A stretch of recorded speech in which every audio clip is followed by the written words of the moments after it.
15 अप्रैल 1912 की सुबह तकरीबन 12:15 पर एक शिप जिसका नाम टाइटैनिक था, उसने अपने आसपास के तमाम शिप्स को एक डिस्ट्रेस सिग्नल भेजा। Come at once we have struck a berg. जल्दी आओ, हम एक बर्फ के चट्टान से टकरा गए हैं। जब टाइटैनिक शिप से ये डिस्ट्रेस सिग्नल भेजा गया तो उस वक्त टाइटैनिक शिप के पास सबसे करीबी शिप RMS कारपेथिया थी, जिसका फासला टाइटैनिक शिप से तकरीबन 107 किलोमीटर दूर था। जैसे ही RMS कारपेथिया को डिस्ट्रेस सिग्नल रिसीव होता है तो वो उस सिग्नल की डायरेक्शन की तरफ बढ़ने लगता है, लेकिन बदकिस्मती से जब कारपेथिया शिप उस लोकेशन पर पहुंचती है तो उस वक्त टाइटैनिक शिप को डूबे हुए 1 घंटे से ज्यादा का वक्त हो चुका होता है। लाइफ बोट में मौजूद 705 लोगों को RMS कारपेथिया बचाने में कामयाब हो जाती है, लेकिन बाकी के 1570 लोग उस हादसे में हलाक हो जाते हैं। एक तरफ तो लोग इस हादसे का दुख मना रहे थे, लेकिन दूसरी तरफ टाइटैनिक शिप के मलबे को ढूंढने और इस शिप के डूब जाने की वजह जानने के लिए लोगों में एक रेस लग गई।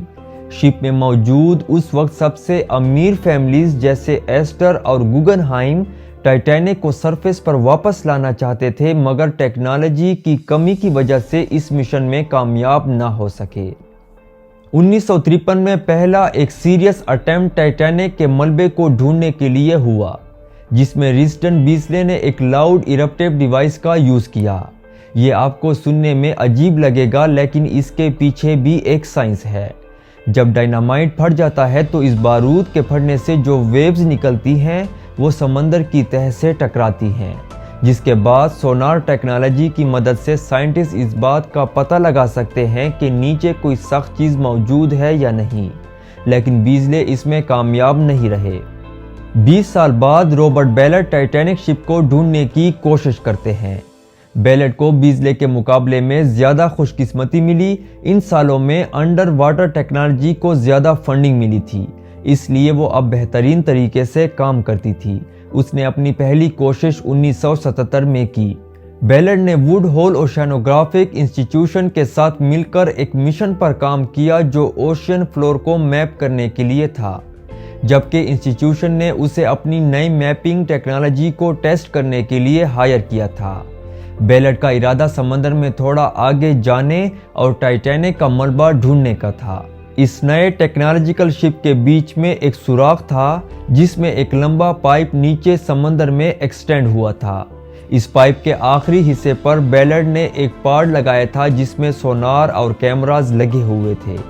बेलेट ने सबसे पहले शिप को समंदर में ले जाकर कुछ टेस्ट करने का इरादा किया। तभी एक ट्रायल रन के दौरान एक हादसा हुआ।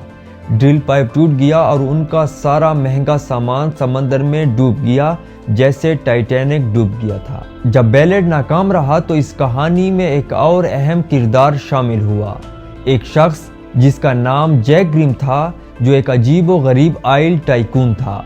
ग्रिम इस चीज के लिए मशहूर था कि वो नूह की कश्ती, लॉक नेस मॉन्स्टर और बिगफुट जैसी चीजें ढूंढने की कोशिश करता था। उसने होलो अर्थ थ्योरी को साबित करने की कोशिश की, लेकिन उसकी ये तमाम कोशिशें जब नाकाम रही तो उसने अपनी तवज्जो उस मशहूर शिप पर लगा दी जो डूब चुकी थी, RMS टाइटैनिक। ग्रिम के पास पैसा तो था, लेकिन उसके पास एक्सपर्टीज नहीं थी। एक बिलियनियर होने के नाते उसने कोलंबिया यूनिवर्सिटी को एक बहुत बड़ा डोनेशन दिया और बदले में उनके कुछ इक्विपमेंट यूज करने की रिक्वेस्ट की। उसने एक हाईली क्वालिफाइड साइंटिस्ट की टीम हायर की मशीनरी को ऑपरेट करने के लिए। यहाँ बात थोड़ी अजीब हो जाती है। जैक ग्रिम मिथ और नॉन कन्वेंशनल मेथड्स पर यकीन रखते थे, इसलिए उसने एक बंदर अपने साथ ले लिया और रिसर्च टीम को सरप्राइज कर दिया। ये बंदर, जिसका नाम टाइटन था, माना जाता है कि ये मैप की तरफ इशारा करके खोई हुई चीजें ढूंढ लेता, और जब वो मंकी सामने आया तो साइंटिस्ट परेशान हो गए और ग्रिम से कह दिया या तो हम जाएंगे या फिर ये बंदर। लेकिन बातचीत के बाद ये एक्सपीडिशन फ्लोरिडा से टाइटन के बगैर रवाना हुआ। उन्होंने टाइटैनिक के आखिरी सिग्नल के एग्जैक्ट लोकेशन पर अपना कोर्स सेट किया। वो वहां पहुंचे और समंदर के फ्लोर का हर इंच छान मारा, लेकिन फिर भी कुछ नहीं मिला। اسی وجہ سے انہوں نے ایک اہم تھیوری سمجھائی، ہو سکتا ہے کہ ٹائٹینک کے کیپٹن نے شپ کی لوکیشن کے غلط کوآرڈینیٹس دیے ہوں۔ اس بات پر یقین کرنا مشکل نہیں ہے کیونکہ لائف بوٹ جس میں پیسنجر سوار تھے وہ ٹائٹینک کے ڈسٹریس سگنل کے کوآرڈینیٹ سے کافی دور ملے تھے۔ جو ہو سکتا ہے وہ یہ کہ شپ کے کیپٹن نے ٹریول کے دوران ٹائم زون چینج کا خیال نہیں رکھا ہو کیونکہ اس وقت کافی سٹریس کا ماحول تھا۔ گرم کا پہلا ایکسپیڈیشن 3 ہفتوں تک چلا لیکن بدقسمتی سے انہیں کچھ بھی نہیں ملا۔ انہوں نے ایک خاص سرچ میتھڈ ٹرائی کیا جو موونگ دا لان کہلاتا ہے، جس میں وہ ایسے موومنٹ کو فالو کرتے ہیں تاکہ ٹائٹینک کے ڈسٹریس کوآرڈینیٹ کے آس پاس کے بڑے ایریا کا ہر انچ میپ کیا جا سکے، لیکن اس میں ناکامی کی وجہ تھی ایکوپمنٹ کے اہم ڈیفیکٹ اور بہت خراب موسم۔ اس کے بعد پھر سے رابرٹ بیلٹ کہانی میں واپس آتے ہیں۔ ان کے پاس جیک گریم جیسے ملینز تو نہیں تھے لیکن ان کے پاس ایک ایڈوانٹیج تھا، وہ ایک میرین جیولوجسٹ تھے جو یو ایس نیوی کے ساتھ مل کر کام کر رہے تھے 2 نیوکلیئر سب میرینز کو لوکیٹ کرنے کے لیے جو 1960 میں ڈوب گئی تھی۔ بیلٹ خود کہتا ہے کہ وہ 2 زندگیاں جی رہا ہے، ایک ریسرچر کی طرح اور دوسری نیوی انٹیلیجنس آفیسر کی طرح۔ معاملہ سیدھا تھا، اسے ٹائٹینک کی تلاش کرنے کی اجازت تب ملے گی جب وہ 2 گمشدہ سب میرین ڈھونڈ لے گا۔ ان 2 ڈوبے سب میرین کو ڈھونڈنے کے لیے اس نے ایک سب میرین وہیکل کا استعمال کیا جو آرگو کہلاتا ہے۔ آرگو ایک چھوٹی سنو سلیڈ کی طرح تھا جو ایک بڑے شپ کے ساتھ جڑا ہوتا تھا جو پانی کے اوپر سفر کرتا تھا۔ یہ سلیڈ شپ کے ساتھ ایک لمبی کیبل کے ذریعے کنیکٹڈ تھا اور بورڈ پر موجود ٹیم اسے کنٹرول کرتی تھی۔ سلیڈ کے پاس سونار اور کیمراز انسٹال تھے جو سمندر میں نیچے زمین پر ریئل ٹائم امیجنگ فراہم کرتے تھے، جو پہلی کی کوششوں کے مقابلے میں کافی ایک اچھی کوشش تھی۔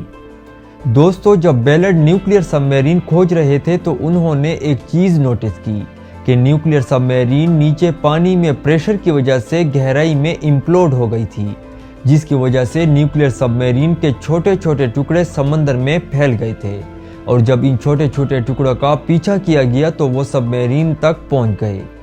اس لیے اس بار انہوں نے سوچا کہ ٹائٹینک بھی جب نیچے پانی میں امپلوڈ ہوئی ہوگی تو اس کے چھوٹے چھوٹے ٹکڑے پانی میں پھیل گئے ہوں گے۔ اس لیے اب کی بار انہوں نے شپ کے ساتھ ساتھ ان چھوٹے چھوٹے ٹکڑوں کو بھی کھوجنے پر فوکس کیا۔